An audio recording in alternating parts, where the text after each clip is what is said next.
लो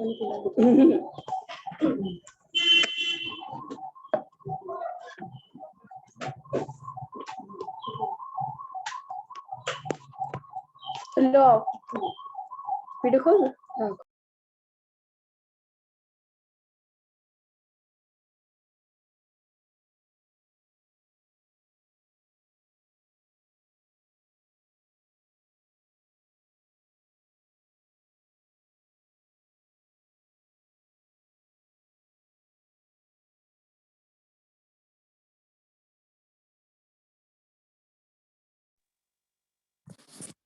ma'am प्रणाम।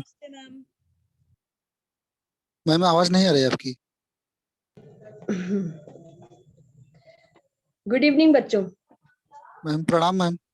हाँ खुश रहो। नमस्ते बेटा। सब लोग आ गए? जी मैम आ गए हैं लगभग सब। अच्छा लगभग आ गए। जी मैम अभी कुछ बच्चे बाकी हैं जो आते रहेंगे वो लोग अपना। अच्छा। तो आज की मीटिंग हमने कल ही आपको बताया था कि निबद्ध और अनिबद्ध पर है। जी मैम। ये गेट बंद करो, इधर ये भी बंद करो, बाहर की आवाज ना आए। निबद्ध और अनिबद्ध, जैसा कि सरल और बोलचाल की भाषा में हम सभी जानते हैं कि निबद्ध मतलब ताल में बंधा हुआ, जी और मैम। अनिबद्ध मतलब ताल से मुक्त, मतलब जो ताल में बंधा ना हो। जैसे हमारा आलाप हो गया, हमारा स्वर विस्तार हो गया, बढ़त का आलाप हो गया, हमारा नोम तोम का आलाप हो गया, ये सब हमारे अनिबद्ध की श्रेणी में आते हैं। और निबद्ध हो गया हमारा से जो रचनाएं हमारी ताल में बंधी हो। हमारा छोटा ख्याल हो गया, बड़ा ख्याल हो गया, तराना हो गया, हमारी आलाप ताने जो कि हमारे स्थाई के बाद गाई जाती हैं। ताल में बंधे हुए आलाप हो गए, बोल आलाप हो गए। इस तरह से बहुत सी चीजें हमारी निबद्ध में आती हैं, निबद्ध की कैटेगरी में, ज्यादातर निबद्ध में आ जाती हैं। मतलब जो गान ताल में बद्ध हो वो निबद्ध गान कहलाता है। जो गान ताल में बद्ध हो वो निबद्ध गान कहलाता है, और जो गान ताल में न बंधा हो अनिबद्ध गान कहलाता है। अर्थात ताल रहित रचनाओं को अनिबद्ध गान कहते हैं।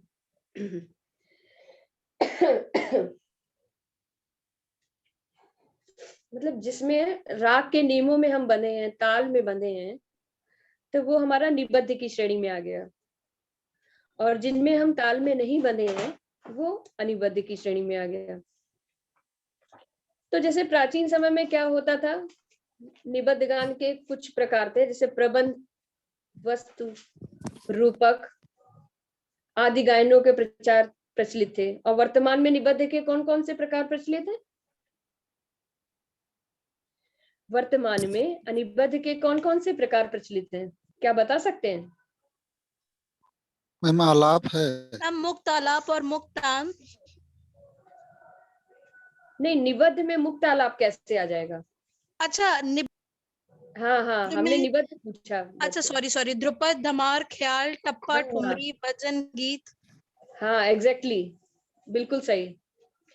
तो निबद्ध में हमारे आते हैं ध्रुपद, धमार, ख्याल, टप्पा, ठुमरी, ये सब निबद्ध की श्रेणी में आते हैं। और अनिबद्ध में क्या आएगा? मैम मुक्त आलाप, मुक्त तान, जिनको ताल में ना बांधा जा सके। बिल्कुल सही, एग्जैक्ट। भाई जिन्हें हम ताल में नहीं बांध सकते वो हमारे मुक्त की श्रेणी में आ गए।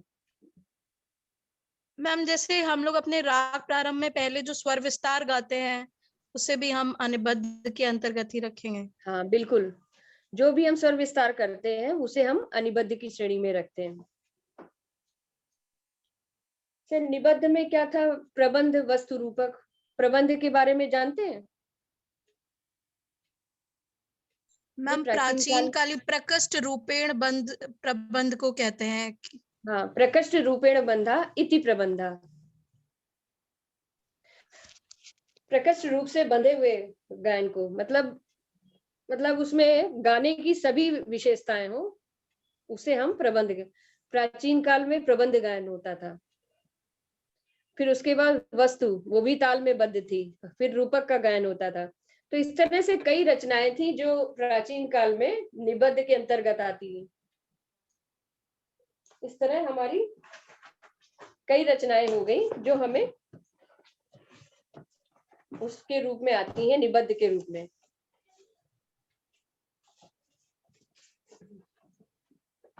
जैसे हमारी संगीत की विभिन्न गायन शैलियां हैं, ये किस उसमें आती हैं?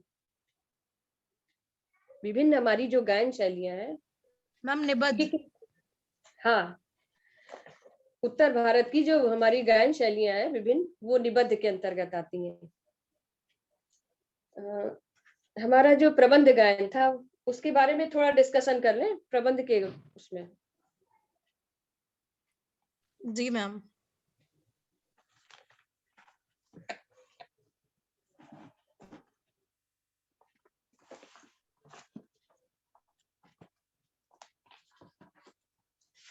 एक मिनट थोड़ा रुक जाए।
तो प्रबंध को हम एक जनरल सा एक व्यू लेते हुए कि भाई प्रबंध गायन कैसे होता था प्राचीन समय में। प्रबंध की कुछ धातुएं होती थी, उद्ग्राह होता था, ध्रुव होता था, मेलापक होता था, भोग, ये जातियां होती थी। प्रबंध की जातियां भी होती थी जिनपे गायन होता था। प्रबंध के अंग भी होते थे, तेनक, पाट, ताल, इस तरह से कई अंग होते थे। तेनक, जी मैम, पाट, 6 अंग ताल, होते थे। स्वर मैम विरुद्ध 6 पद, अंग होते तेनक। थे, स्वर विरुद्ध पद तेनक पाठ हाँ, ताल। स्वर विरुद्ध पद, तेनक, पाट और ताल, इस तरह से उसके 6 अंग होते थे। जातियां कितनी होती थी? मैम 4। कौन कौन सी? तिस्र, चतुरस्र, खंड, मिश्र, संकीर्ण। लघु की इतनी जातियां मानी जाती थी जिनके आधार पर उसका विभाजन होता था। तिस्र, चतुरस्र, खंड, मिश्र, संकीर्ण, जिसमें तिस्र की 3, लघु की 3 मात्राएं मानी जाती थी, चतुरस्र में 4, खंड में 5, मिश्र में 7 और संकीर्ण की 9। ऐसा ही है बच्चों?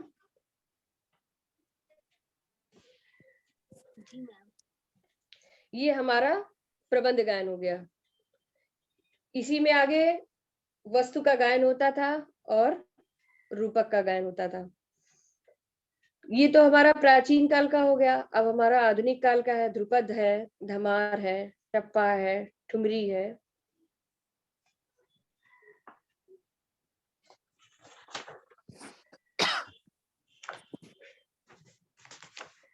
हमारी विभिन्न गायन शैलियां, जैसे पहले भी प्रबंध के बाद फिर जाति गायन प्रचलित हो गया। जाति गायन के बाद हमारा ध्रुपद का गायन, जैसे ध्रुपद का गायन प्रचलित था। प्राचीन समय में ध्रुपद गायन होता था। जाति गायन के बाद ध्रुव गायन, ध्रुवा गायन भी बोलते थे जिसे हम। प्राचीन गायन शैली है हिंदुस्तान की सब प्रमुख गायकी है, जिसे हम संगीत कला के मर्मज्ञों में ध्रुपद को श्रेष्ठ गायन शैली, मतलब एक आज भी हम ध्रुपद गायन सुनते हैं, ध्रुपद धमार गायन सुनते हैं, लेकिन किंतु इसे हम प्राचीन गायन शैली के रूप में एक विशिष्ट गायन शैली मानी जाती थी, जिसका आज भी बहुत प्रमुख स्थान है हमारे भाई उत्तर भारतीय संगीत में। ध्रुपद का, धमार का एक विशिष्ट स्थान है, जिसे ना कोई ले पाया अभी तक। से ध्रुपद दो शब्दों से मिला है, ध्रुव प्लस पद। ध्रुव मतलब जो अटल है, जो निश्चित है, मतलब अटल और निश्चित अथवा नियत पद का स्वर, छंद, यति एवं ताल में निबद्ध गेय शब्द रचना। ध्रुव प्लस पद मतलब अटल पद, इन्हें हम ध्रुपद की श्रेणी में लेते हैं। क्या इन गायन शैलियों के बारे में डिस्कशन हो चुका है किसी क्लास में? जी मैम। किस चैप्टर में? मैम आकांक्षा। अच्छा, आकांक्षा मैम ने लिया।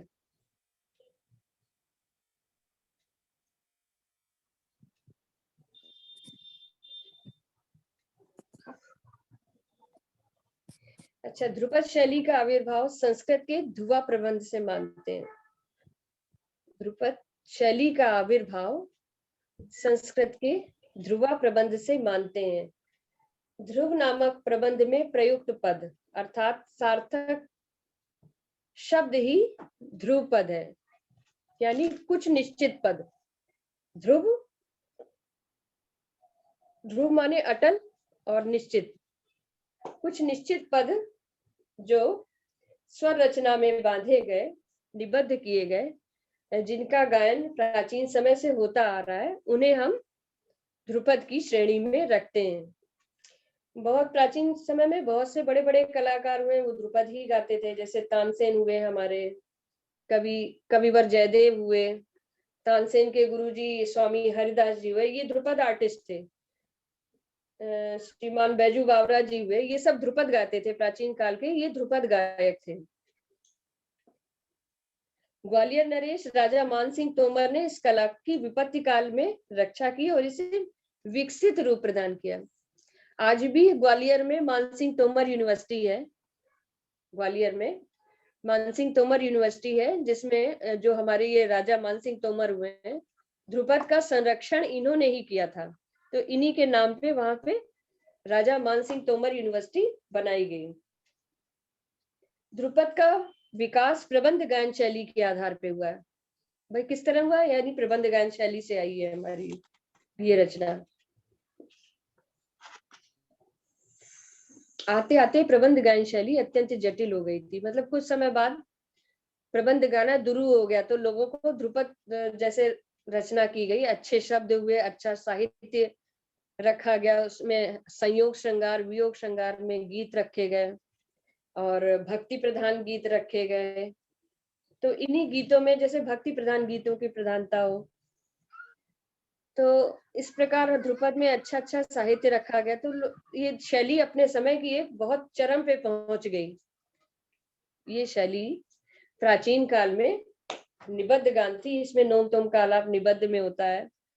पहले स्टार्टिंग में अनिबद्ध में रहता है, बाद में नोम तोम का आलाप निबद्ध में भी रहता है। तो ये शैली अपने समय में एक चरम पे पहुंच गई थी, ध्रुपद गायन शैली।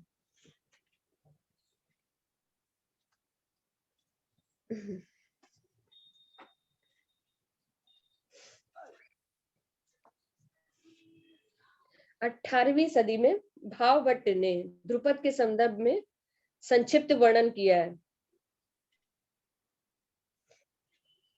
किंतु आधुनिक प्राप्त ध्रुपद ईश्वर भक्ति, वीर गाथाओं तथा नायक नायिका पद आदि विषयों के रूप में पाए जाते हैं। तो जैसे किसी ध्रुपद की जो रचना होती थी, उसमें राजा का गाथा गुणगान होता था, उसे हम पद के रूप में जानते हैं। विरुद्ध में मतलब राजाओं का गाथा, जैसे दरबार में जब संगीत गाया जाता था, तो जो राजा अपनी प्रशंसा सुनना चाहते थे, तो इस प्रकार जो गीतों की रचना हुई, उसमें तुम्हारी वीर गाथाएं, राजा की वीर गाथाएं गाई गई। तो उस प्रकार ध्रुपद का साहित्य इन सब चीजों से प्रभावित रहा। ईश्वर भक्ति, वीर गाथा इस तरह का प्रचलित था।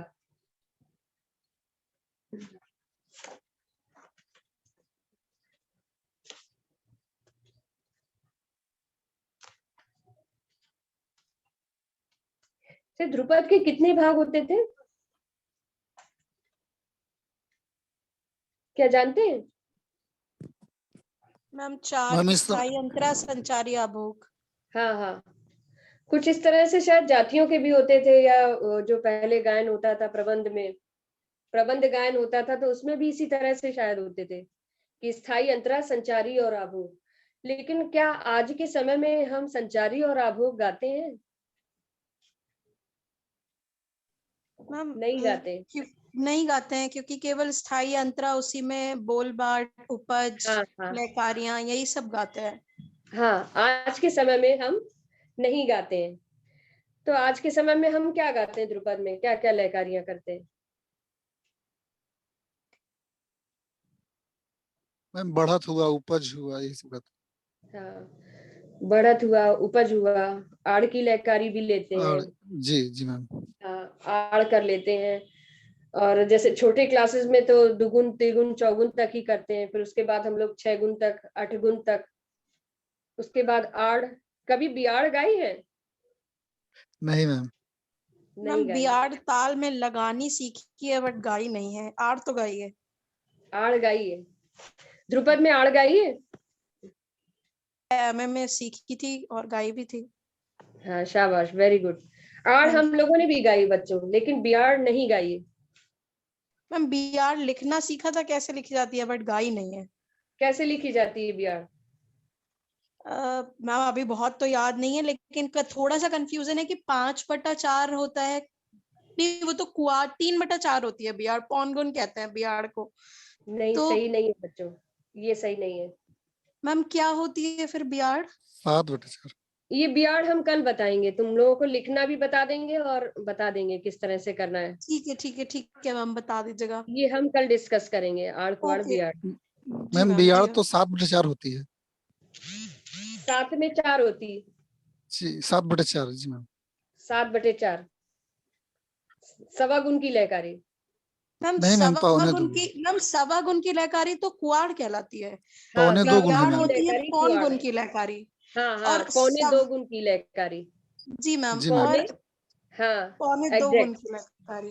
हाँ, हम इसका तुम लोगों को कल बताएंगे कि कितने स्वर कवर करने हैं, कहाँ से बियाड़ शुरू करनी है लिखनी।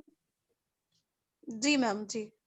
ठीक है, कल हम इसको डिस्कस करते हैं। जी कुआड़ मैम। हमारी सवा गुण की लयकारी हो गई, और बियाड़ हो गई पौन गुण की 2.25 या गुण। पौने 2 गुण। गुण की। 2.25 गुण की लयकारी हो गई। जैसे ताल का कोई तुम लोगों में एक्सपर्ट आया होगा ताल के लिए। जी मैम, ताल ताल का एक्सपर्ट गणेश सर नहीं लिया मैम अभी तक हम लोग की गणेश सर ने क्लासेस। दिया है। जी। हाँ, तो जब कोई एक्सपर्ट लेगा तो वो ये तुम्हें बहुत अच्छे से क्लियर किया होगा कि कहाँ से हम ताल की, हमें कुआड़ शुरू करनी, कहाँ से बियाड़ शुरू करनी। तो ये भी जी हम लोगों को वही एमए के टाइम ही बताया गया था, हमने उसी में सीखा था, जिसमें आड़ तो बहुत गाई है, आड़ बहुत गाई है। और कुछ ऐसा उसमें नहीं है कि टफ है, आजकल बच्चे नहीं करते हैं। से हम लोग थे, प्रयास करते थे तो प्रयास कर करके करने लगे थे। हम जब आजकल भी बच्चे ध्रुपदी नहीं गाते हैं। खैर नहीं आड़ गाते, कुआड़ बिहाड़ की बात तो बहुत दूर है। ध्रुपदी नहीं गाते हैं। और हम लोग ध्रुपद पूरे साल प्रैक्टिस करते थे, पूरे साल, क्योंकि ये पता था कि ये कंपलसरी है, ये सुना जरूर जाएगा और ये जरूर गाना है। जी मैम, आजकल मैम बच्चे कुछ सीखना नहीं चाहते, कुछ करना ही नहीं चाहते हैं। थोड़ा क्लासिकल भी गंभीर उनको गायकी है, मेहनत क्लासिकल भी उनको लगती है, बोझ ही दुगुन लगता तिगुन है। चौगुन रागदारी करते भी हैं। सीखना बोझ ही लगता है कहीं ना कहीं।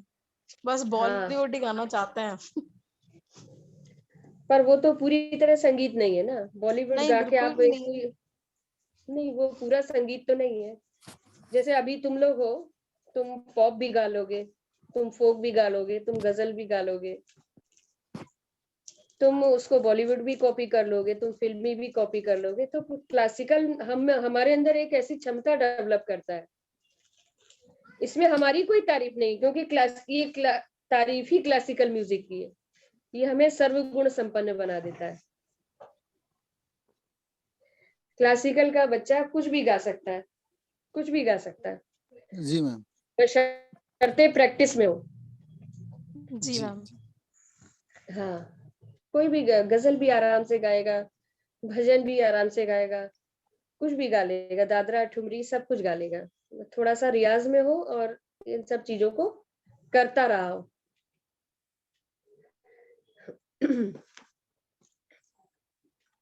तो हमारा ये ध्रुपद हो गया।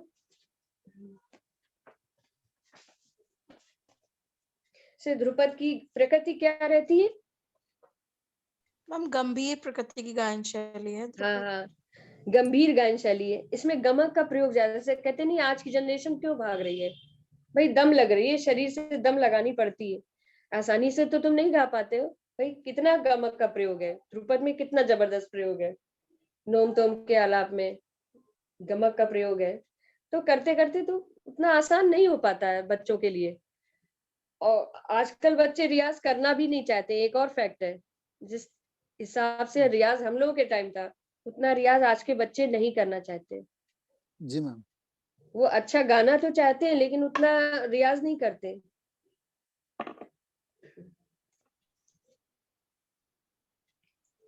ध्रुपद गायन के समय कंठ को दबाना एवं नजाकत से स्वर लगाना, जैसे कि हम लोग ख्याल गायन शैली में लगाते हैं, ये पूरी तरह वर्ज्य था कि किसी भी तरह गला दबा के हमें नहीं गाना है, मुक्त कंठ से गाना है, ना कहीं आवाज दबानी है, ना हमें इस तरह करना है। तो हमें मुक्त कंठ से ध्रुपद गायन करना है।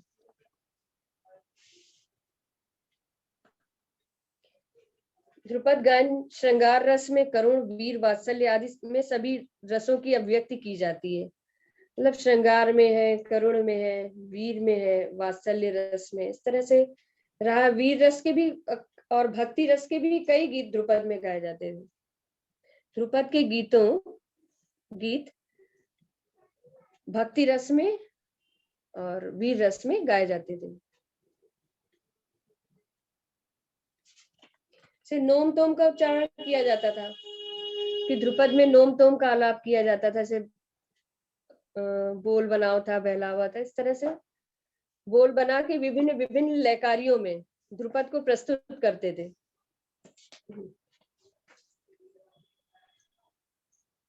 प्राचीन समय में ध्रुपद गायकों को कलावंत भी कहते थे। आज के समय में ध्रुपदिया कह देंगे या ध्रुपद आर्टिस्ट कह देंगे, इस तरह से।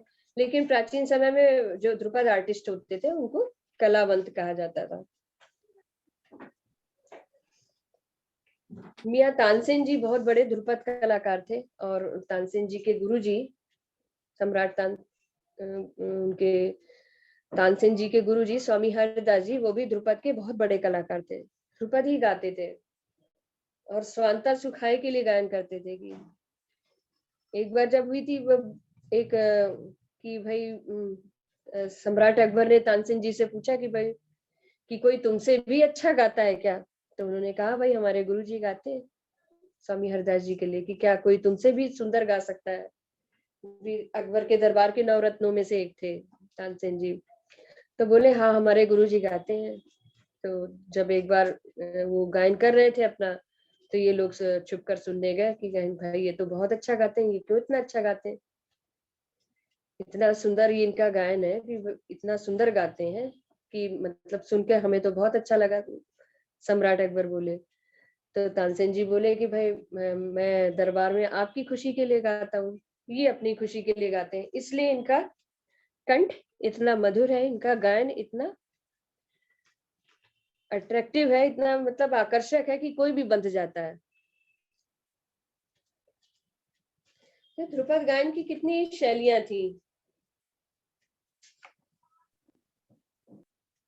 मैम 4 बानियां थी। हाँ, शैलियां या बानियां कहें, वो उसी में अ, आती। 4 बानियां बोली, जैसे डागुर है, खंडहार डागुर, है, नौहार गोबरहार, है, गोबरहार, खंडहार और नौहार।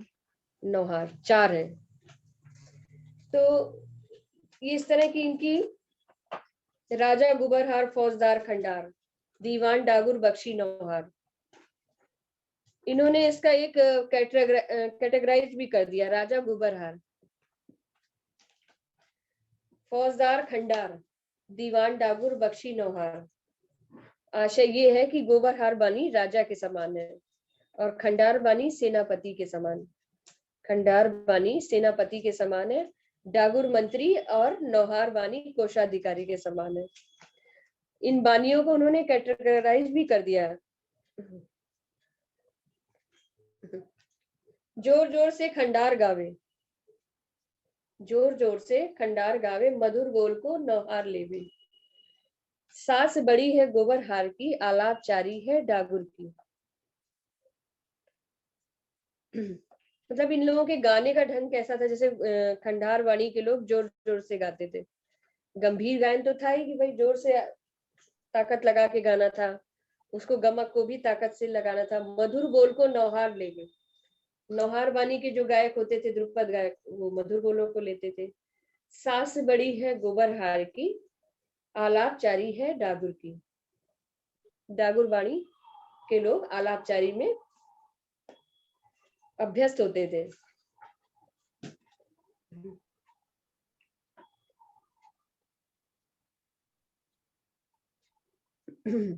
गोबरहार वाणी के निर्माता स्वयं तानसेन जी माने जाते हैं। सेनी वाणी भी कहा जाता है। तानसेन की वाणी के गायकों को सेनी वाणी भी कहा जाता है। ब्रजचंद जी डागुर वाणी के और तानसेन जी के दामाद हाजी साहब नौहार वाणी के प्रवर्तक माने जाते हैं। तो इस तरह से हमारी ये ध्रुपद गान शैली, इसमें बहुत बड़े बड़े आर्टिस्ट हुए हैं और आज भी प्रचलित है, कोई हमारी विलुप्त नहीं हुई। किन किन तालों में गाया जाता है ध्रुपद? हम चार ताल, रुद्र ताल, ब्रह्म ताल, गंभीर और जोरदार खुले बोलों की तालों में गाया जाता है मैम। जैसे हमारी सूल ताल हो गई, चार ताल हो गई ताल और तीव्रा हो गई। लेकिन ज्यादातर जैसे हम ध्रुपद हम लोगों ने गाया है, तो हम लोगों ने ज्यादातर गाया है चार ताल में। इसकी ज्यादातर बंदिशें हमें चार ताल में मिलती। क्या आड़ा चौताल में गा सकते हैं?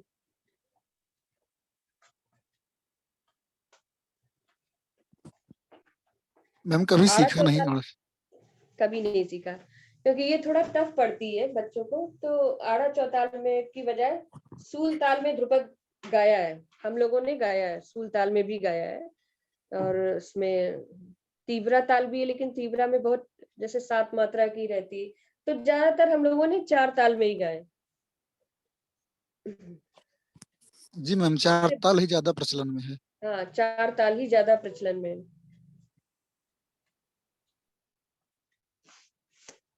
से लय के अनेक रूपों, जैसे सम, विषम, अतीत, अनागत, जैसे ये आदि ग्रहों को तिहाई, बांट आदि लय विस्तार के उपकरणों का ज्ञान ध्रुपद शैली के माध्यम से होता है।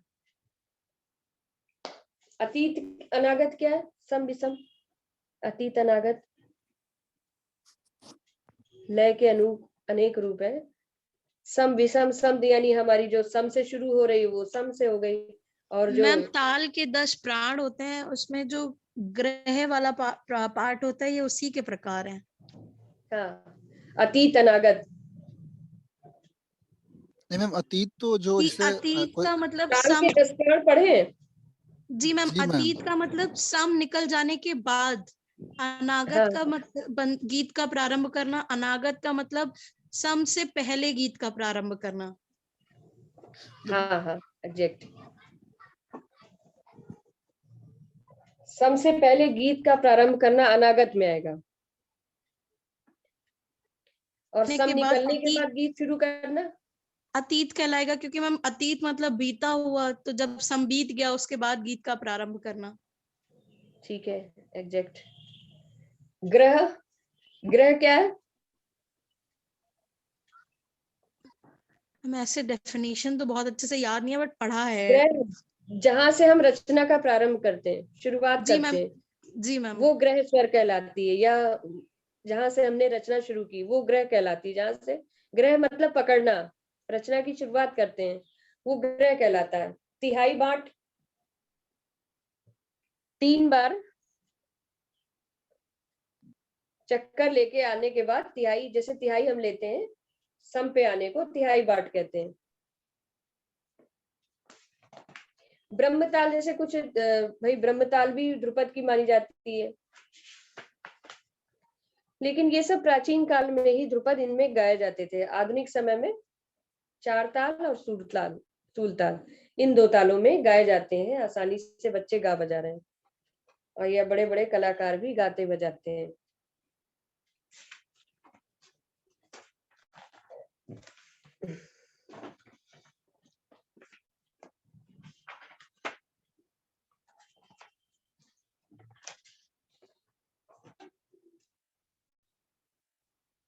ठुमरी, इसी में हम आगे बढ़ते हैं। ठुमरी, जैसे ठुमरी दादरा आर्टिस्ट है, से जब क्लासिकल गाने के बाद जब व्यक्ति अपना गायन समाप्ति की ओर लाते हैं, तो जब ठुमरी हमारे समापन करते हैं, ठुमरी या दादरा से करते हैं कि अंत में हम एक ठुमरी गा लेंगे या दादरा गा लेंगे। तो ये भी हमारी निबद्ध गायन शैली, निबद्ध गान की शैली में आती है।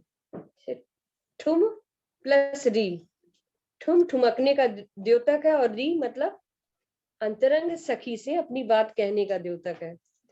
ठुम ठुमकने का द्योतक है। तो क्यों ठुमरी जब आर्टिस्ट गाते हैं तो इस तरह से तो थोड़ा ठुमकने की वो अंदाज आ ही जाता है। ठुम ठुमकने, और री मतलब अंतरंग सखी से अपनी बात हम कह रहे हैं। से चला है विदेशिया नैना मिलाई के, चला है विदेशिया नैना मिलाई की, चला है विदेशिया नैना मिलाई की। मतलब वो सखी एक सखी दूसरी सखी से कह रही है।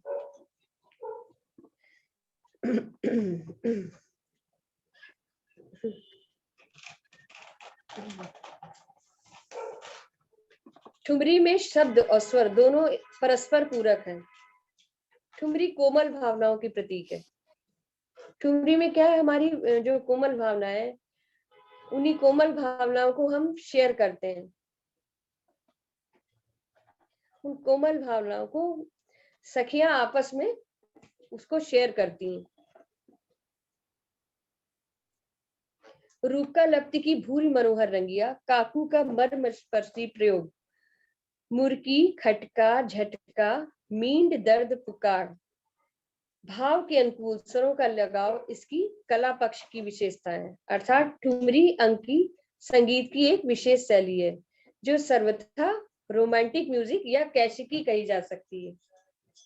ठुमरी की 2 शैलियां हैं, एक सात्वती और दूसरी कैशिकी।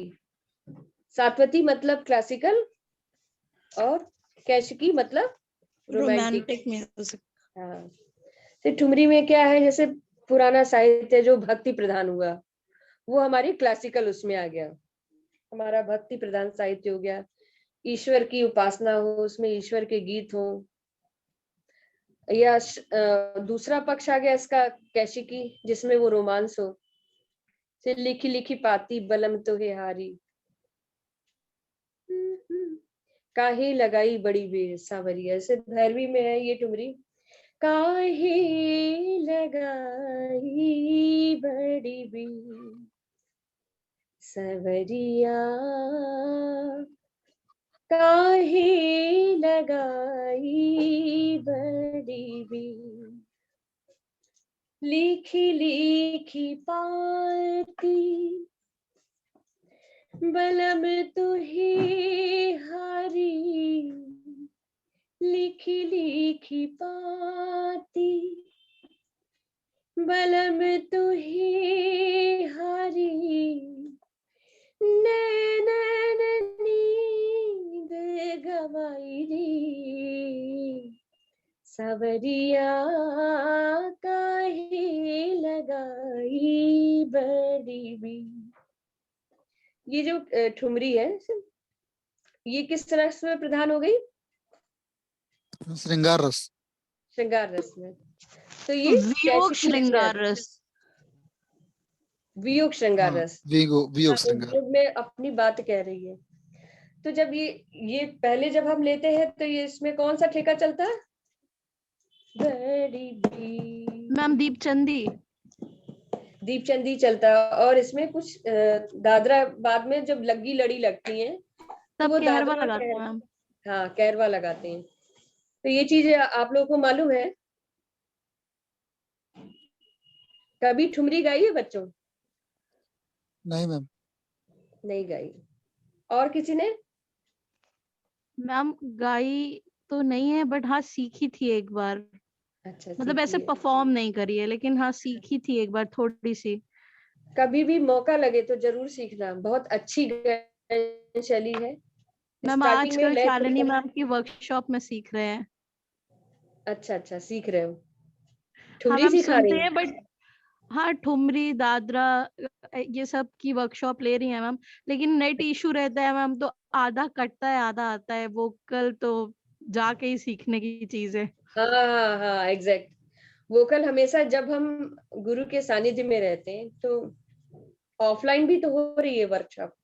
मैम एक्चुअली में जा नहीं सकते उस टाइम पे, क्योंकि कॉलेज रहता है, जागरण में पढ़ा रहे हैं। अच्छा अच्छा, जागरण में पढ़ाते हैं वोकल। जी मैम। ठीक है, अच्छा। तो जब भी मौका लगे तो सीखें जरूर, और किसी अच्छे आर्टिस्ट से ही सीखें।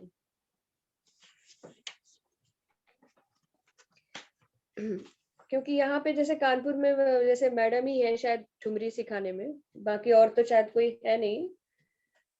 ये भी एक, इसका भी एक अलग अंदाज होता है बच्चों।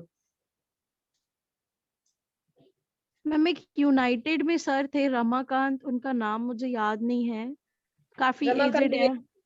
जी जी मैम, उनसे एक बार सीखी है डोनियाल मैम के घर पे। मैम पंडित राम बाबू भट्ट जी भी सिखाते हैं ठुमरी। हाँ, राम बाबू राम भट्ट बाबू जी। भट्ट जी ही नाम है उनका शायद। अच्छा जी अच्छा, हाँ वो गाते भी हैं। जी जी मैम। बहुत अच्छा गाते आकाशवाणी हैं में उनकी ठुमरी। होती है ठुमरी गायन, कभी सुनना उनको भी। हाँ, जी मैम उनको सुना है, काफी अच्छा गाते हैं वो, सिखाते भी काफी अच्छा है वो। सिखाते हैं। जी मैम एक बार उन्हीं मैम के घर पे ही सीखी थी उनसे, वो आते थे सिखाने। ऑडियल मैम क्या? जी जी मैम। से इसका जो प्रचलन है वो किसने किया है ठुमरी गायन का? मैम लखनऊ के अंतिम नवाब वाजिद अली खान साहब, हाँ, वाजिद अली शाह लखनऊ के जो साहब। नवाब थे वाजिद अली शाह, ठुमरी का प्रचलन उन्हीं के द्वारा किया गया। उनका कुछ और नाम उपनाम भी था? अख्तर शोरी पिया मियाँ। मैम। मैम अख्तर पिया। अख्तर पिया। जी मैम वाजिद अली खान साहब का। शौरी मियाँ शायद मोहम्मद शाह रंगीले का था। शौरी मियाँ। नहीं नहीं, शोरी में ये मोहम्मद वो सारंगीले का नहीं टप्पा था। गायन। अरे नहीं नहीं नहीं, सॉरी सॉरी सॉरी, उनका नहीं था शौरी मियाँ। अरे किसका था? बट मैम वाजिद अली शाह का अख्तर पिया ही है। जी। वाजिद अली शाह का अख्तर पिया। हाँ, शौरी में। ठीक है, सही है। तो ठुमरी को एक छोटी चीज या बाई जी का गाना भी कहते थे, या नर्तकियों का गाना भी कहा जाता था, या बहुत अच्छा नहीं समझते थे ठुमरी गायिकाओं को या ठुमरी गायन करने वालों को। लोग अच्छी निगाह से नहीं देख सकते थे, परंतु समय बीतने के साथ साथ ठुमरी को लोग अच्छी दृष्टि से देखने लगे, जैसे जैसे समय आगे बढ़ता गया। क्योंकि पहले तो एक से एक आर्टिस्ट होते थे, एक से एक विधाएं होती थी, तो ठुमरी को बहुत छोटी चीज समझे, जिन पे गायन होता था या नृत्य करती थी, नृत्य करने वाले नृत्य करते थे, सिर्फ दरबारों में होता था, तो उसको बहुत अच्छी चीज नहीं समझा जाता था। धीरे धीरे जब समय बढ़ा तो उसमें भी प्रयोग हुए, और बड़े बड़े आर्टिस्ट ठुमरी गायन करने लगे। तो ठुमरी भी एक अच्छी विधा के रूप में उभर के आ गई। आज के समय में ठुमरी गायन साधारण कोई कर नहीं पाएगा। भाई ठुमरी गायन, भाई ये भी तो एक क्लासिकल की ही विधा है और राग पर आधारित होती है। कुछ मिश्र रागों पर भी आधारित होती हैं ठुमरियां, जैसे पीलू है, मिश्र खमाज है, मिश्र रागों पर भी ठुमरियां आधारित होती हैं।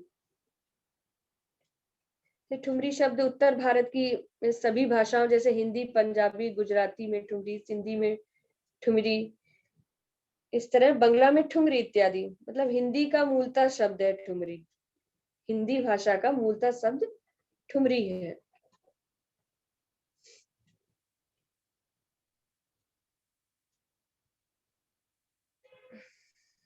ठुमरी जहाँ संगीत के प्रकांड विद्वानों का मनोरंजन करती है, वहां साधारण श्रोताओं को भी ये मंत्रमुग्ध करती। जरूरी नहीं कि क्लासिकल जानने वाले ही ठुमरी को पसंद करें।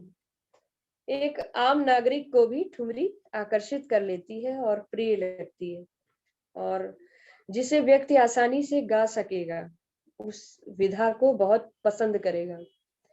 जैसे कोई कोई गाने होते हैं जिन्हें साधारण लोग, आम लोग नहीं गा पाते, तो वो दुरूह हो जाते हैं और पब्लिक उन्हें पसंद नहीं करती। और पब्लिक क्या पसंद करती? जिसे वो आसानी से फॉलो कर सके और उसको आसानी से गा सके, आसानी से उसको अपने गले में उतार सके कि हाँ चलो अच्छा ये मैंने सुना था, चलो इसको गाते हैं, ये तो बहुत आसान लग रही है और चलती हुई लय में है। और लास्ट में एकदम लय बढ़ा के इसका एक सुंदर और आकर्षक रूप साधारण जनता के समक्ष प्रस्तुत किया जाता है। ये हमारी ठुमरी हो गई। संगीत श्रृंगारिक शब्दावली के गीत, सुरीला कंठ और भाव प्रवणता। ठुमरी संगत के वाद्य क्या है? ठुमरी कलाकार किन किन वाद्यों के साथ गाते बजाते थे? मैम तबला, सारंगी।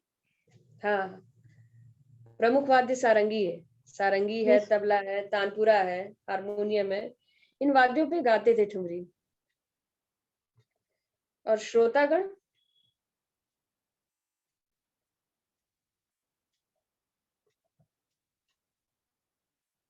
ठुमरी के श्रोता भी बहुत अच्छे होते थे, जैसे सही समय पे वाह वाह करना, इस तरह से एक ठुमरी का भी एक माहौल होता था। और ठुमरी के जो श्रोतागण थे वो एक विशिष्टता लिए हुए होते थे, भाई ये ठुमरी का, भाई हमें ठुमरी सुननी है आज। तो रसिक गण होते थे जो ठुमरी आदि सुनते थे।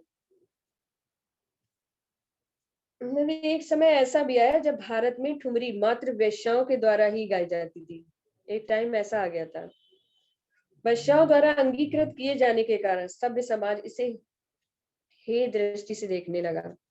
जब वेश्याओं ने ठुमरी गायन किया तो इसको सभ्य समाज एक हे दृष्टि से देखने लगा। किंतु संगीतज्ञों के जो प्रयत्न किया, उन्होंने बहुत इस चीज में बदलाव लाने की कोशिश की। और बदलाव किस तरह लाए? ये आधुनिक युग में पुनः उच्च समाज में प्रतिष्ठित हो गए। ये बदलाव किस तरह आया? भक्ति रस का प्रयोग करके। ठुमरी में भक्ति रस के गीतों का प्रयोग करके, बजाय कि उसमें श्रृंगार के या संयोग श्रृंगार के गीतों का, उसमें भक्ति रस के छोटे छोटे गीत रखे गए। मतलब, और ठुमरी, जैसे वाजिद अली साहब ने ठुमरी, उन्हें अख्तर पिया के नाम, जैसे ठुमरी गायकों ने अपने नाम के आगे पिया शब्द जोड़ना भी प्रारंभ कर दिया। जैसे सुघड़ पिया, सनद पिया, चांद पिया, ललन पिया, इस तरह से माधो पिया, रखल पिया, इस तरह से बिंदादीन महाराज से बहुत बड़े बड़े गायक भी हुए। बिंदादीन, बड़े रामदास, इश्करंग, भोलानाथ भट्ट आदि की भी रचनाएं इसमें मिलती हैं।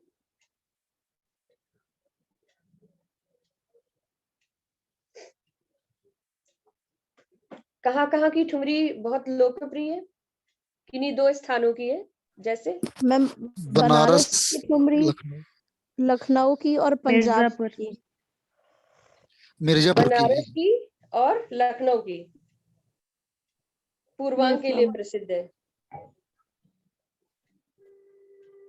से बनारस नगरी तो ठुमरी के लिए लोकप्रिय है। जैसे ठुमरी दादरा के लिए जैसे श्रीमती गिरजा देवी जी हुई हैं, वो बनारस की थी और बनारस अंकी ठुमरी गाती थी। तो छोटे छोटे स्वर समुदायों द्वारा शब्दों की भावाभिव्यक्ति और इसके उपरांत लगी लड़ी, मतलब मेन इसमें जो ठुमरी में बल दिया जाता है, इसमें भावाभिव्यक्ति को ही मेन बल दिया जाता है कि भावाभिव्यक्ति क्या है इसमें। छोटी छोटी तानों, पंजाब अंक की भी अपनी एक विशेषता है। पंजाबी अंक की ठुमरी, पंजाबी अंक की ठुमरी में क्या विशेषता है, क्या जानते हैं आप? मैम तानों का विशेष प्रयोग है, छोटी छोटी ताने बनाना। तानों का और खटकों का विशेष प्रयोग किया जाता है। इसे हम पंजाब अंक की ठुमरी के उससे जानते हैं।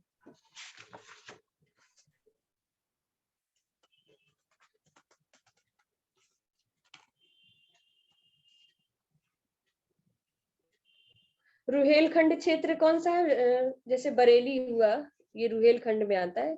इस क्षेत्र में भी इस रामपुर के सुप्रसिद्ध सुर सिंगार वादक बहादुर हुसैन खां के शिष्य थे सनद पिया जी। तवक्कल हुसैन खां जी, उनका नाम सनद पिया के नाम से प्रसिद्ध है। तो ये रामपुर के जो सुप्रसिद्ध सुर सिंगार वादक थे, बहादुर हुसैन खां के शिष्य थे।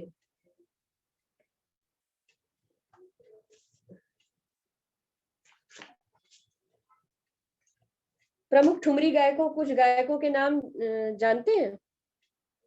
श्रीमती गिरजा देवी जी हुई, निर्मला देवी जी हुई, सिद्धेश्वरी देवी जी हुई, अख्तरी बाई, पंडित महादेव प्रसाद मिश्र, बड़े गुलाम अली खां, सविता देवी, निर्मला देवी, शोभा गुर्टू, सत्यन बाई, रसूलन बाई, गणपत राव भी जी।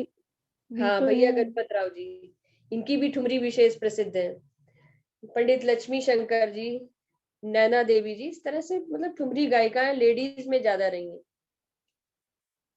रसूलन बाई हुई, अख्तरी बाई हुई, पंडित महादेव प्रसाद मिश्र हुए। तो हमारे ठुमरी गायक भी बहुत हुए। ठुमरी के बाद हम टप्पा, जैसे दादरा है, टप्पा है। दादरा में क्या होता है? दादरा गायन शैली, ये भी तो एक उपशास्त्रीय उसमें आती है, जैसे अर्ध शास्त्रीय संगीत के अंतर्गत आती है। दादरा ठुमरी के समान ही भावुकता में डूबा हुआ होता है। रागों का बंधन न होने पर यह किसी न किसी राग पर आधारित होता है। जैसे राग का बंधन ठुमरी में भी नहीं है, उसमें भी आप एक अलग स्वर का प्रयोग करके उसको, मतलब हमें आकर्षक लगना चाहिए।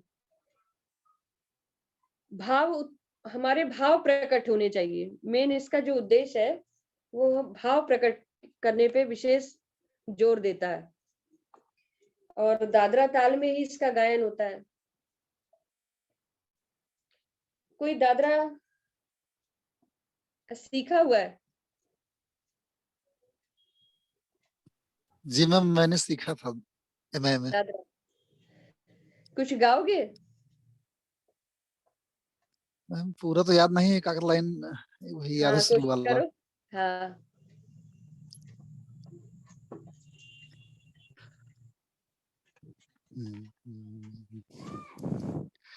आया करे जरा, आया करे, आया करे जरा, आया करे जरा, कह दो संवरिया से, आया करे जरा, कह दो संवरिया से। मैंने यही सीखा था और इतना याद भी है इसमें। फिर दादरा भी सीखने चाहिए। ये मतलब मेन उसमें अर्थशास्त्री उसमें ये भी आता है। जैसे हमारी ठुमरी है, इसी तरह हमारा दादरा भी है। मोहे छेड़ो ना, छेड़ो ना, मोहे छेड़ो ना, छेड़ो ना, आनंद की सूर नहु छैल मोहि छेड़ो ना। इस तरह दादरा और भी है प्रचलित, अभी इस समय दिमाग में नहीं आ रहा है, यही वाला एक आया दिमाग में। दादरा भी कई प्रकार के प्रचलित हैं। नंद के सुनम छैल, जैसे कृष्ण भगवान पे आधारित कई गीत हैं जो दादरा में भी प्रचलित हैं और ठुमरी वगैरह में भी प्रचलित हैं कृष्ण भगवान से। इस प्रकार ठुमरी की भांति इसमें रूप वर्णन, प्रिय के नाज नखरे, प्रेम व्यापार, विरह वेदना, प्रेमियों से शिकवा शिकायत तथा नोक झोंक आदि संबंधित भावों का चित्रण होता है। दादरा के भी दो भाग हैं, स्थायी और अंतरा। शास्त्रीय तथा उपशास्त्रीय संगीत में बहुचर्चित दादरा गायकी को शीर्ष स्थान तक पहुंचाने में दादरा गायक और गायिकाओं का महत्वपूर्ण स्थान रहा है। जो ठुमरी गायक रहे हैं वही ज्यादातर दादरा गायक भी रहे हैं। जैसे हमारी श्रीमती गिरजा देवी जी, नैना देवी हुई हैं, निर्मला देवी जी, सिद्धेश्वरी देवी, अख्तरी बाई, ये सब हमारी ठुमरी गायिका होने के साथ साथ दादरा गायिका भी रही हैं। इसी तरह हमारा ख्याल गायन हुआ, तराना गायन हुआ। ऐसे ख्याल गायन में भी बहुत बहुत प्राचीन गायकी है जो हमारी ख्याल गायकी के रूप में। जैसे प्राचीन समय में तो 1-1 डेढ़-डेढ़ घंटे गायन होता था, बड़े विलंबित में विस्तार करते थे। फिर आधा घंटे सिर्फ आलाप गायन करते थे। जो पुराने कलाकार हुए, आधा-आधा घंटे सिर्फ आलाप लगाते थे। सुर इतना अच्छे से लगाते थे कि उस राग में बिल्कुल डूब जाते थे। तो इसके बाद धीरे-धीरे जैसे 1-1 डेढ़-डेढ़ घंटे, आधे-आधे घंटे तो हम लोगों का भी जैसे टाइम मंच का भी रहा है, तो आधे घंटे की गायकी होती ही होती थी। तो जो अब घटते-घटते 10-15 मिनट रह गई। लेकिन जब प्राचीन समय में जब हम लोगों से भी जो पुराने लोग रहे हैं, जैसे हमारी जो पुरानी गुरु माँ लोग रही हैं, तो वो लोग बताती हैं कि हम लोगों का 1-1 घंटे स्टेज होता था। 1-1 घंटे स्टेज का टाइम दिया जाता था कि 1 घंटे गायन करना है आपको। इसी राग में ही रहना है और एक-एक राग का गायन 1-1 घंटे की उनकी चॉइस गाती थी वो लोग। तो जो धीरे-धीरे करते-करते आधे घंटे का हमारे टाइम में भी एक ये था कि हमें आधे घंटे अपना चॉइस पूरा आधे घंटे में प्रिपेयर करना है। तो जो उसके अकॉर्डिंग हम लोग मैटर भी तैयार करते थे कि भाई बड़ा ख्याल है, उसमें पहले विस्तार लेंगे, उसको 10 मिनट तक आलाप दिखाएंगे, उसके बाद उसको समय के अकॉर्डिंग उसको बांधते भी थे। उसमें स्थाई में आलाप लेंगे, फिर उसमें बोल बनाओ शुरू करेंगे, उसमें तान शुरू करने से पहले सरगम बांट लेंगे, बोल बनाओ आलाप लेंगे, फिर बोल आलाप लेंगे। तान शुरू करने से पहले सरगम बांट लेंगे, फिर ताने करेंगे। ताने भी कई प्रकार की लेंगे, जैसे सरगम की हो गई, आकार की हो गई, बोल ताने हो गए। इस प्रकार कई चीजें हैं हमारी जो हम लोग करते थे, और उतना मैटर इतना तैयार करते थे। अंतरे में भी जरूर गाते थे, पूरा अंतरा गाते थे, अंतरे में आलाप करते थे। तो इसका मतलब अब बच्चे क्या करते हैं, सिर्फ स्थाई में ही तैयारी करते हैं, जबकि दोनों पक्षों का गायन बहुत जरूरी होता है। और बच्चे इन चीजों की सार्थकता नहीं समझते हैं। जैसे सोचते हैं कि हमने स्थाई गा लिया, हमारा उद्देश्य पूरा हो गया। जब तक हम अंतरे में नहीं गए, तारसा तक नहीं गए, हमने बढ़त नहीं की, हमने उस राग को पूर्ण रूप से गाया ही कहा, फिर तो समझिए हमने आधा गायन किया। क्या ये बात आज की पीढ़ी सही कर रही है? नहीं कर रही। बच्चों, तुम लोग कहाँ तक सहमत हो? जल्दी मैम जल्दी पूरा सीखना गाया। चाहिए। हाँ, पूरा सीखना चाहिए। जब हम अंतरे में गए नहीं, हमने अंतरे के स्वर छुए नहीं, कुछ किया नहीं अंतरे में आलाप भी नहीं किया, तो हम उस चीज को कहाँ तक एक तर्क संगत मान सकते हैं? मैम मंतरे में हम सीख लोगों को आलाप सिखाया गया था, लेकिन तान नहीं सिखाया गया था। हाँ, बड़े ख्याल में तान नहीं कराई गई, जी मैम। पर करनी जरूर चाहिए। ये भी जरूर करनी चाहिए कि भाई तुम छोटे ख्याल में अंतरे की ताने करते हो, जी मैम। छोटे ख्याल में अंतरे की ताने करते हो, इसी प्रकार इसमें भी करनी चाहिए, बड़े ख्याल में भी। सा सा नी सा सा रे नी सा सा ग सा नी ध नी ध म ग म ध नी सा ग म ध नी सा नी ध नी सा ग सा नी ध नी सा ग सा नी ध नी सा नी ध नी सा ग सा नी ध नी सा नी ध नी सा। अब क्या ये अंतरे की ताने हम तारसा से लेते हुए बढ़त करते हैं? तो क्या इतना अभ्यास आज की जनरेशन कर रही है कि भाई अंतरे में हमने जो स्वर लिए उन पे हमने बढ़त नहीं की या ताने नहीं की, तो कैसे हम उन स्वरों को या उतना राग उस लेवल तक स्थापित कर सकते हैं जैसे कि हमारे पहले के लोग करते थे? एक एक घंटे गाते थे, एक एक घंटे तक तारसा में भी बहुत बढ़त करते थे। तारसा के भी जो आलाप लेते थे, अंतरे के आलाप लेते थे, तो वो भी काफी काफी 10-10 मिनट तक आलाप लेते थे। तो इस प्रकार उनका गायन एक एक घंटे, सवा घंटे तक वो सिर्फ एक ही राग गाते थे, उसके अलावा दूसरा कुछ नहीं गाते थे। इस तरह फिर उसके बाद तराने में आते थे। तराने के बाद त्रिवट, चाहे तो वो गाने में लास्ट में त्रिवट भी लेते थे, चतुरंग भी लेते थे, और कुछ ठुमरी गाते थे, जैसे भजन गाते थे। इससे गायन का समापन करते करते ठुमरी, दादरा या भजन इस तरह से समापन करते थे। अभी 2 मिनट का ब्रेक जरा लेते हैं।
इसी क्रम में हम अब अनिबद्ध गान की तरफ बढ़ते हैं। जैसे अनिबद्ध गान में प्राचीन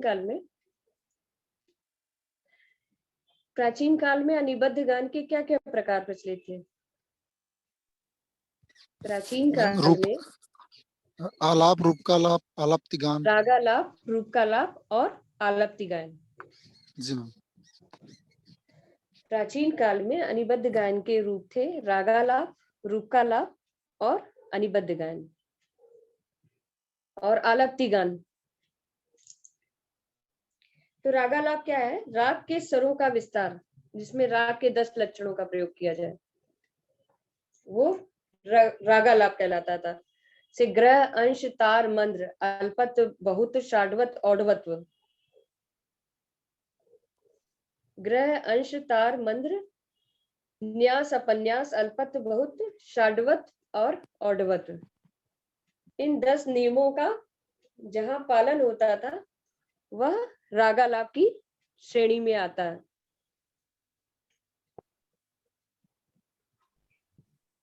प्राचीन काल में राग के स्वरों का विस्तार, राग के 10 लक्षणों, उसमें राग के 10 लक्षणों को दिखाया जाता है, जिसमें ग्रह, अंश, ग्रह जैसे अभी हमने बताया कि जहां से रचना की शुरुआत होती है उसे हम ग्रह स्वर कहते हैं, मतलब जहां से रचना को पकड़ते हैं।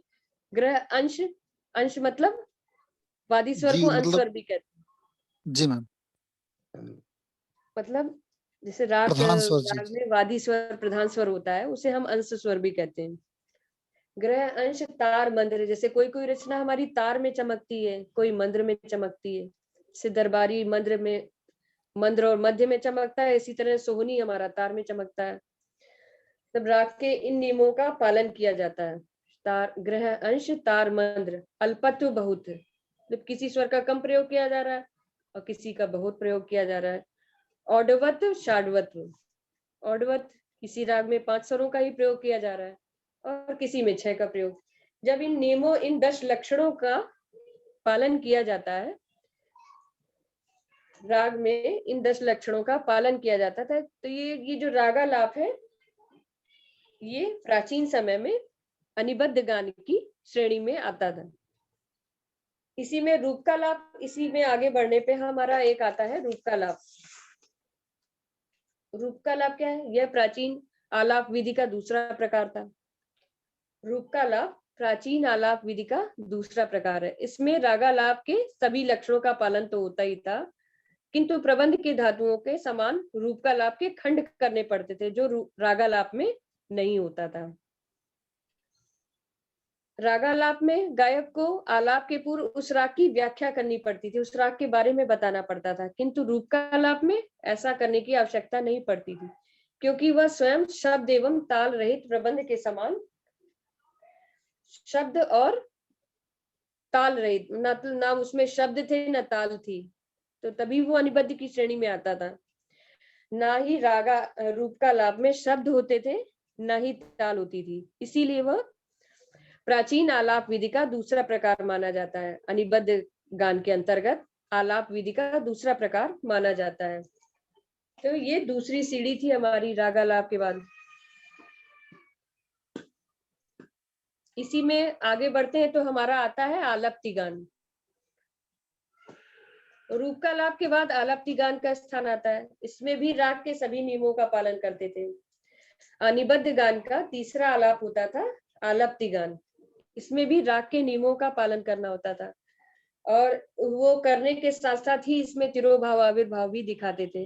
ये गान हमारा आलाप्ति गान की श्रेणी में आता है। इसी में एक और चीज थी स्वस्थान का नियम। स्वस्थान का नियम मालूम है? मैम याद नहीं सुना। याद नहीं है। स्वस्थान एक विशेष स्थान, प्राचीन काल में आलाप के एक विशेष नियम को स्वस्थान कहते थे। वो विशेष नियम क्या था? संगीत रत्नाकर में इसका स्पष्ट वर्णन किया गया है। प्रथम स्वस्थान में द्वर्ध स्वर के नीचे स्वरों में आलाप करना पड़ता है और मंद्र सप्तक में इच्छा अनुसार विस्तार किया जा सकता है। अब ये द्वर्ध स्वर क्या है? जब इन चीजों को हम बहुत विस्तार में पढ़ते हैं, स्थायी स्वर से चौथा स्वर द्वैर्ध स्वर कहलाता है और स्थायी से आठवां स्वर द्विगुण स्वर कहलाता है।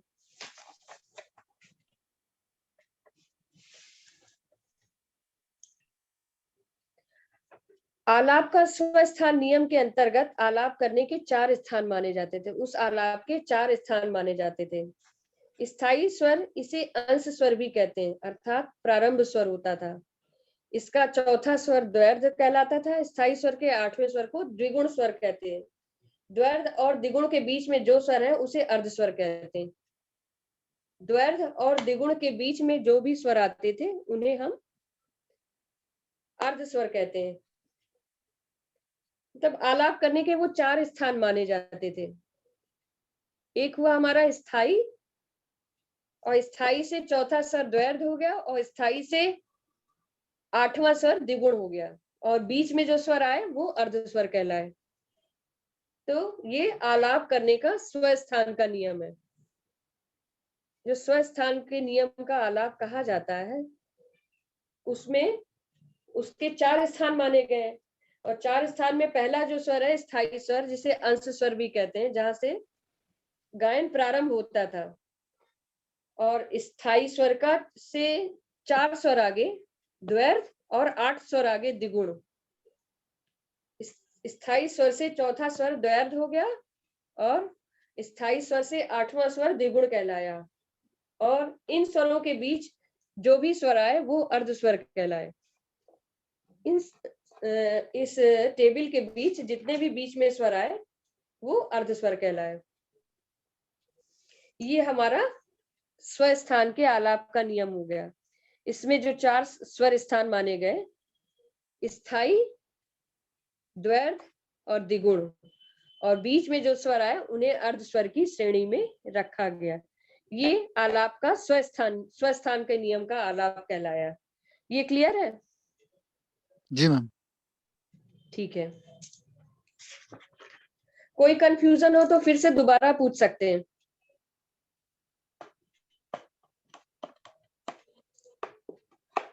आकार और नोम तोम का आलाप अनिबद्ध में क्या आता है? आकार, जैसे स्वर विस्तार हम करते हैं उससे हम आकार में लेते हैं, या नोम तोम का आलाप भी हम राग के आरंभ में जो लेते हैं, नोम तोम का आलाप, उसे भी हम अनिबद्ध गान की, जैसे आधुनिक अनिबद्ध गान की श्रेणी में डालते हैं।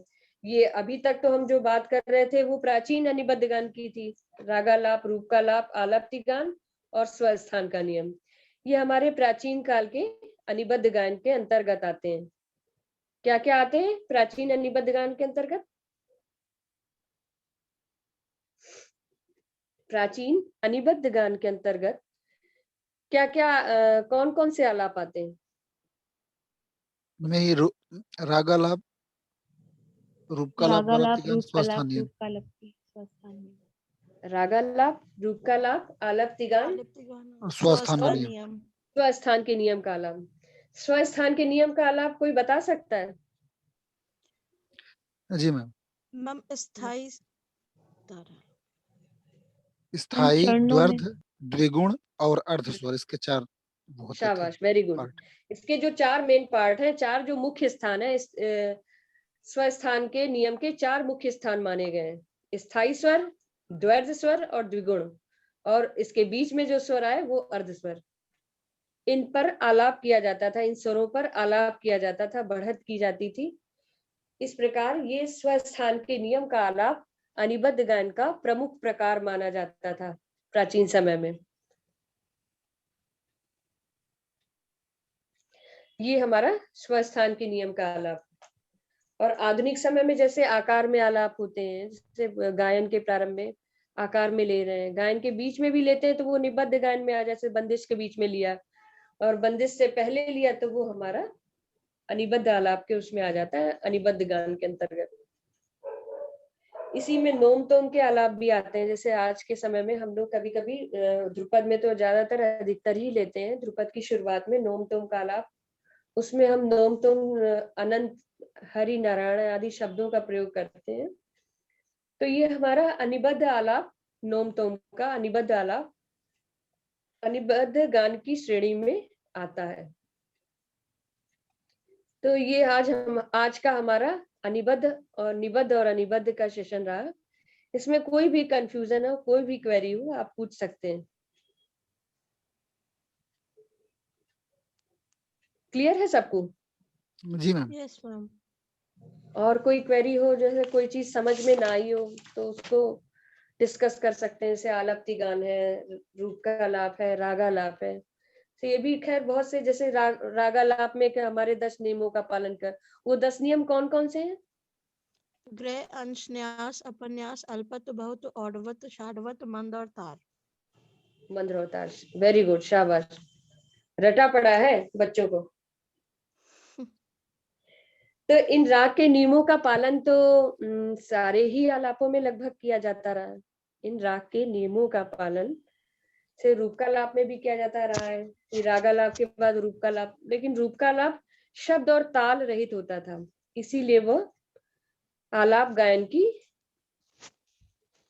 अनिबद्ध गान की द्वितीय श्रेणी में आता था। रागालाप के बाद रूप का लाप का प्रयोग किया जाता था, तो वो आलाप गायन की द्वितीय श्रेणी में आता था। इसी में आलप्ति गान भी रहा है। इसके बाद रूप का लाप के बाद आलप्ति गान। आलप्ति गान में भी राग के नियमों का पालन करना पड़ता था, राग के स्वरों का, नियमों का पूरी तरह से पालन करना पड़ता था। लेकिन उसमें एक चीज और प्रयोग करते थे, वो क्या है? आलप्ति गान में एक चीज एक्स्ट्रा और हम प्रयोग करते थे कि उसमें हम तिरोभाव आविर्भाव दिखाते थे। तिरोभाव और आविर्भाव का प्रयोग करते थे। तिरोभाव पहले दिखाते हैं कि आविर्भाव? मैम इसमें बहुत कंफ्यूजन है, कहीं पे तिरोभाव लिखा है, कहीं पे आविर्भाव। लेकिन कहते हैं कि जब राग मूल राग को छिपाकर दूसरे राग की छाया लाते हैं तब आविर्भाव होता है, और जब वापस से उस राग में आ जाते हैं तो फिर वो तिरोभाव। मैम बट बड़ा कंफ्यूजन है इसमें। नहीं, इसमें कंफ्यूजन का कोई इशू नहीं है बच्चों। जब कोई हमने राग बहुत अच्छे से स्थापित कर लिया, जी मैम, जैसे हम तोड़ी गा रहे हैं या कोई भी राग गा रहे हैं, तोड़ी है, पूरिया है, बिलासखानी तोड़ी है, अहिर भैरव, कोई जब हमने बहुत अच्छे से उसको स्थापित कर लिया तब उसको हम तिरोहित करते हैं। जब हमने उसको बहुत अच्छे से स्थापित कर लिया फिर हम उसके बाद तिरोभाव का प्रयोग करते हैं। इसका मतलब हम सबसे पहले तिरोभाव दिखाते हैं। Yes ma'am. अब तो कंफ्यूजन नहीं रहेगा मैम, क्योंकि बोलते हैं आविर्भाव तिरोभाव, तिरोभाव आविर्भाव, मतलब इन और मैम कहीं कहीं पे बुक्स में भी ये कंफ्यूजन है कि मतलब क्लियर नहीं किया है। हाँ, है बुक्स में भी मतलब हमने कई जगह पढ़ा हुआ है तो इसको। ये कंफ्यूजन का कारण ही यही बुक्स ही है और कुछ नहीं है। हाँ मैम, ये बात तो तो आप सही बोलते कह हैं रही जैसे हैं। आविर्भाव तिरोभाव, लेकिन सही शब्द इसका ये होना चाहिए कि तिरोभाव तिरोभाव आविर्भाव। आविर्भाव। इसका सही शब्द ये होना चाहिए कि तिरोभाव आविर्भाव, यानी हम सबसे पहले तिरोभाव दिखाते हैं, उसके बाद हम जब पुनः राग में अवतरित होते हैं तो उसे हम आविर्भाव बोलते हैं। जी मैम। मतलब तिरोभाव दिखाने के बाद, तिरोभाव भी बहुत थोड़ी देर के लिए किया जाता है, जिसमें श्रोताओं को ये भ्रम ना हो कि अरे अभी तो ये राग चल रहा था, अब ये कौन सा राग शुरू हो गया। वो भी बहुत थोड़ी देर के लिए दिखाया जाता है। तिरोभाव जब दिखाते हैं तो उसको बहुत थोड़ी देर के लिए दिखाते हैं, और उसके बाद पुनः राग के स्वरों में या राग के रूप में आ जाने पर उसको हम आविर्भाव बोलते हैं। तो हमारा जो सही शब्द हुआ वो हुआ तिरोभाव आविर्भाव। ये हमारी आज की क्लास थी निबद्ध और अनिबद्ध पर। इसमें कोई भी क्वेरी हो या कोई भी कंफ्यूजन हो, आप कल भी पूछ सकते हैं। कोई भी जानकारी चाहिए हो आपको तो आप कल भी पूछ सकते हो। कल भी हमारा क्लास है। कल का जो चैप्टर हमने रखा है वो मॉडर्न ट्रेंड्स के ऊपर रखा है कि आधुनिक समय में संगीत में क्या क्या संभावनाएं हैं, क्या क्या किया जा सकता है, या प्राचीन समय मतलब कोई भी चीज है वो उसको हम आगे कैसे ले जा सकते हैं, या उसका आगे का स्वरूप कैसा होगा। क्योंकि आगे जो इसमें शोध हो रहे हैं वो इन्हीं चीजों से हो रहे हैं कि आगे क्या संभावना की जा सकती है। भाई संगीत में इनोवेशन करना है तो कुछ आगे नया लेके जाना है, हम उन्हीं चीजों को लेके हम उसमें नया क्या निकाल सकते हैं, जो हमारा शोध का जो टॉपिक होगा कि भाई हम शोध किसी नई चीज पे ही करेंगे जी कि मैम। हम इसमें आगे अब और क्या कर सकते हैं। तो कल का जो हमारा टॉपिक रहेगा तो थोड़ा सा आप भी पढ़ के आएंगे, वो ये रहेगा।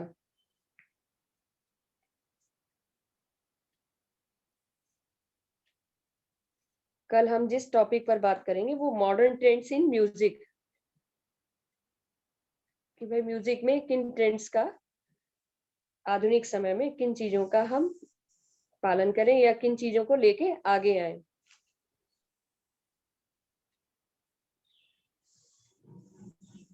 तो आज की क्लास यहीं पर समाप्त करते हैं। जी मैम।